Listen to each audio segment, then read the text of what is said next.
بسم اللہ الرحمن الرحیم۔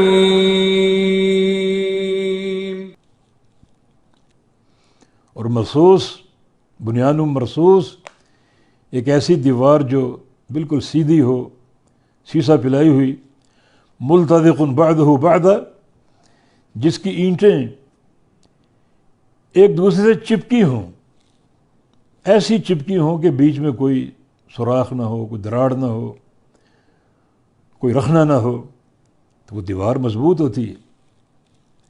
امام فرار رحمہ اللہ لغت کے امام تھے بہت بڑے، ان کا قول ہے کہ مرصوص بالرصاص، کہ وہ سیسا پلائی ہوئی دیوار، یعنی ایسی دیوار جو مضبوط کی جائے سیسے کے ساتھ، دیوار بنائی جائے پھر اس کو سیسا پلایا جائے جس سے اس کی مضبوطی اور بڑھ جائے، تو وہ بنیان مرصوص، اور یہ مطلوب ہے جہاد میں۔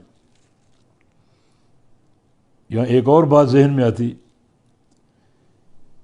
نبی علیہ السلام جب نماز کی جماعت کھڑی کرتے اور صفیں سیدھا کرنے کا حکم دیتے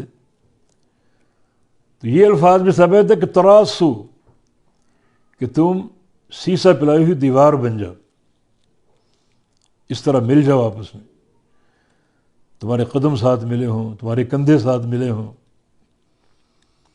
رخنا نہ ہو بیچ میں۔ یہ صف بندی مطلوب ہے۔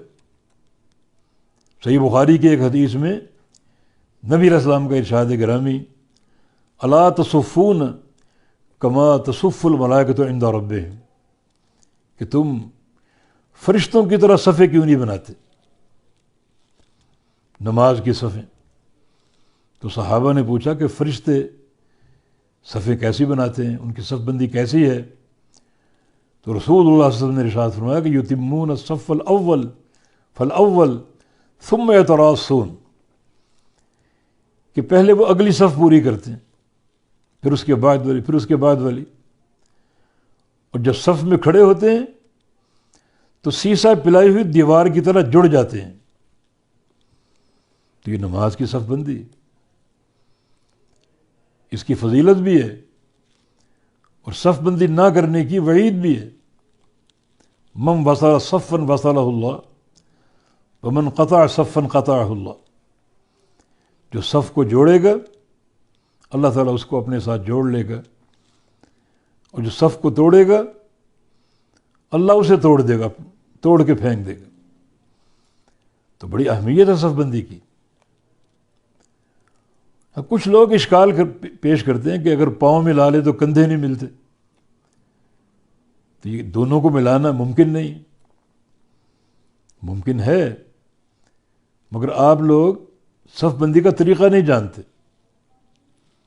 اب میں اگر صف میں کھڑا ہوں اور دائیں طرف سے بھی میں ملوں، بائیں طرف سے بھی میں ملوں، تو پاؤں تو مل جائیں گے، کندھے نہیں ملیں گے۔ اس کا طریقہ یہ ہے کہ آپ اتنے پاؤں کھولیں کہ دائیں اور بائیں سے آپ مل سکیں، اور اس کی صورت یہ کہ آپ کی پابندی، ذمہ داری ایک طرف ملنے کی ہے۔ جب آپ جماعت میں کھڑے ہوئے داخل ہوئے تو جو آپ کے دائیں طرف ہے آپ اس سے مل جائیں، اس سے ملنا آپ کی ذمہ داری، اور جو آپ کے بعد آئے گا اس کی ذمہ داری آپ سے ملنے کی۔ تو آپ اس طرح کھڑے ہوں، اتنے یعنی قدم پھیلائیں کہ جس سے کندھے اور پاؤں دونوں کا ملنا ممکن ہو جائے۔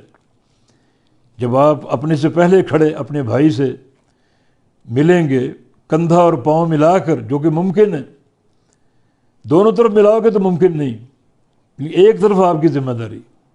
جو بھائی آپ کا پہلے کھڑا ہے اس سے آپ پاؤں ملائیں، اس سے آپ کندھا ملائیں، تو اس سے لا محالہ آپ ایسا کھڑا ہوں گے کہ آپ کے بعد آنے والا اپنا پاؤں اور کندھا آپ کے ساتھ ملا لے گا اور جوڑ لے گا۔ یہ صف بندی کا طریقہ ہے۔ تو صف بندی ان دو مقامات پر مطلوب ہے، ایک میدان جہاد میں سیسا پلائی ہوئی دیوار کی طرح، دوسرا نماز میں سیسا پلائی ہوئی دیوار کی طرح۔ بالتوفیق بید اللہ۔